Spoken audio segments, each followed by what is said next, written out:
Hi, I'm back. It's been a while since I last made a video. The last one I did was for Lifeboat, and I'm on to Spellbound now. Before I get started on that, I just feel like I owe an explanation for the number of people here who are actually watching these videos. I don't think that that's a great deal, but I feel like, I'm in danger of disappointing you if they take too long between these videos, because I keep saying I'm going to put the pedal to the metal and watch like 2 or 3 Hitchcock movies a week in order to get caught up. But there's so much other stuff that I want to see, and also a lot of other stuff that I have to do besides work.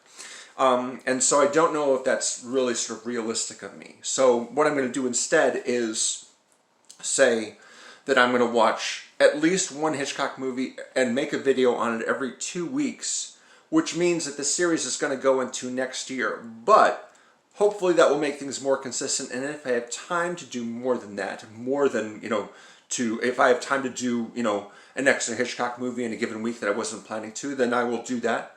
Yeah, for right now, I just say, hey, you know what? Let's not say that this series has to be done by the end of the year, because I don't think I'm going to make it that way unless I really, ramp up everything. And there's a lot of other stuff. There's lots of shows. There's new shows starting all the time. There's new films coming out all the time to see, not only in the theaters but in streaming, and everything like that. I just saw The Suicide Squad, which I really enjoyed. I'm not recommending going to the theater because, of the Delta variant. But if you've got HBO Max, then it would be definitely worth your time. I think it's a fun film. So from right now, I'll just say maybe I'll do more than one Hitchcock video every 2 weeks, but I would ask that you not count on it. I just want to do, just want to make sure that I have time for all the other stuff that I'm doing, because there is other stuff that I'm doing besides sitting around watching stuff. A lot of the people who react to stuff, they post multiple times a week. I know one guy, he posted like 5 days a week, a new video 5 days a week, at least, and that's a punishing schedule. It would seem like. I mean, if this guy doesn't really have anything else that he has to be doing, and that's how he's making his money, then I understand that. But I've never, monetized any of my videos or anything like that, so I don't have that kind of motivator. There's other videos. I just finished basically the Loki series. Of course, it got done a little while ago, and so I want to talk a little bit more about that and how what happens in that series is going to be affecting the Marvel Universe. I'm sure you've seen other videos and read other articles about it, but, we would be happy to put in my 2 cents about that as well. But for right now, it'll be one Hitchcock video every 2 weeks. Hopefully that will be satisfactory for those of you that are watching. I don't get a lot of comments on these videos, in fact hardly any, so I imagine there's not a lot of people watching these. Today's video is about Spellbound, and Spellbound actually took me a while to watch, because this is probably the first Hitchcock movie in this series that I just flat out did not like. The first time I watched it, I felt like I had to turn it off after maybe about half an hour, and so then I restarted it, but I couldn't finish it. It took me several tries to actually get through the whole thing, because, as I said, this is, a movie that I just didn't like all that much. It starts off in a mental hospital, and I have a hard time accepting the fact that any mental hospital, even one for the wealthiest clients, is that nice. I mean, you have doctors and nurses that are always dressed in suits, and the patients are always dressed really well, and they're, for the most part, really well behaved. And the doctors and nurses all eat together in one big dining room, and they even have their apartments. They live in apartments in the actual building itself. And I'm just like, has there ever been a mental hospital that's existed like this? It seems like kind of a stretch. But at the time the movie came out, people really liked it. It got a lot of Oscar nominations. It was nominated for Best Picture and Best Director. It was nominated for Best Visual Effects for a couple of dream sequences. The score, the cinematography were all nominated, and it actually won for supporting actor. It's a fellow by the name of Michael Chekhov, who plays a character named Dr. Brulov. The main characters are played by Ingrid Bergman from Casablanca and Gregory Peck from To Kill a Mockingbird, and they both, are both very well-known actors. And this is, as far as I'm pretty sure this is the first Hitchcock film either of them have been in. There is a supporting actor named Leo G. Carroll, who not only was in Rebecca and Suspicion, but also went on to do Strangers on a Train in North by Northwest with Hitchcock. And he was also in the 1961 version of The Parent Trap. It's not the one with Lindsay Lohan, in case you were wondering.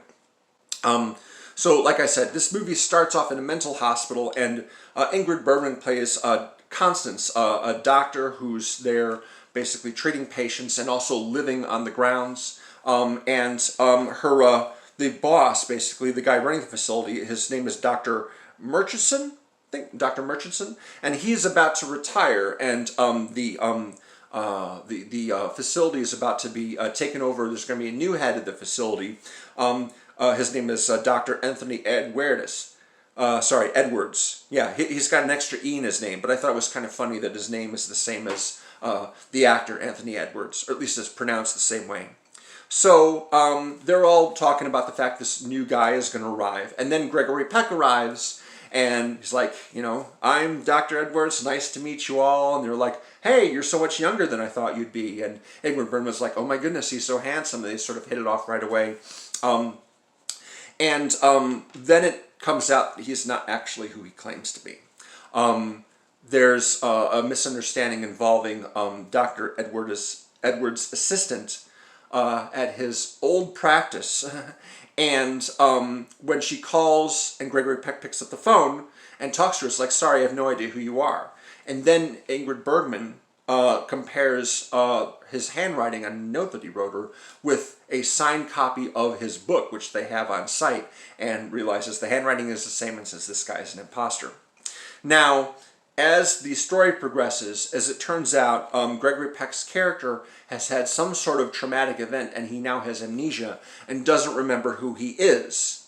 And I'm like, okay, so he has amnesia, he doesn't remember who he is, so he took on the identity of this doctor who he happened to meet, and then took over his job and somehow found his way to this facility where he would be taking over and acting like nothing's wrong. I mean, how is this even possible? This really stretched plausibility for me, and I just had a very tough time accepting it. Eventually, other staff members cotton to the fact that he is not who he says he is. He leaves, he escapes in the middle of the night, and Constance, Dr. Peterson, she decides that she's going to go after them and try and help him. She doesn't think that he's a bad guy. She doesn't want to believe that he had anything to do with the disappearance of the real Dr. Edwards, that he might have killed him or anything like that. Obviously, she's attracted to him as well, so she doesn't want it to be true. But she says, if only I can get to him and give him therapy and psychoanalyze him, might be able to figure out what causes amnesia in the first place, and also might be able to find out what happened to the real Dr. Edwards. So they run off. She chases him to New York, and she finds him in a hotel, and then they basically eventually make their way to one of her former instructors, Dr. Bruloff, who's played by Michael Chekhov and got the Oscar nomination for this film. No. Sorry, did he win? Oh, I think actually he won. I'm sorry, my notes are a little hazy on this. He's a Russian actor, but I think that all the nominations basically that had got it didn't win except for Michael Chekhov. He's the one that won supporting actor. Sorry, my mistake. So he once Dr. Chekhov figures out that Gregory Peck is not actually, Ingrid Bergman introduces and says, hey, this is my new husband, but the doctor figures it out pretty quickly because they have no luggage and a lot of other telltale signs. And she says, but I know this guy, you know, isn't a bad person, and I'm pretty sure he didn't kill this doctor who was supposed to take over the job of running the hospital, so can you help me psychoanalyze this guy and figure out what happened to him? And so he says, okay, I'll try that. And then, as Gregory Peck's describing his dreams, we get a couple sequences that were conceived by Salvador Dali, sort of these wacky representations of the dreams that he's describing. And there's one sequence where the character is actually holding a wheel, except it's partially melted like a lot of Salvador Dali's art. So anyway, not to, you know, obviously get into the ending or anything like that, but eventually there's a scene towards the end of the movie where one character gives away something by just saying the wrong thing, just without thinking about it. And that causes the characters listening to go, Okay, great. I'll see you later. Hey, wait a second, and then turn back and question further, which kind of remind me of the final scene from Primal Fear, with Richard Gere as the attorney and his client, the kid Edward Norton. I really like that movie a lot. I like that scene, and so I was pretty excited by that scene because then everything starts falling into place right there as far as the mystery goes as to what happened to the doctor and everything like that. But up until that point, very implausible. You know, I just had a hard time buying into the situation and the circumstances, and yeah, it just didn't work for me. Not a recommendation for me, I'm afraid.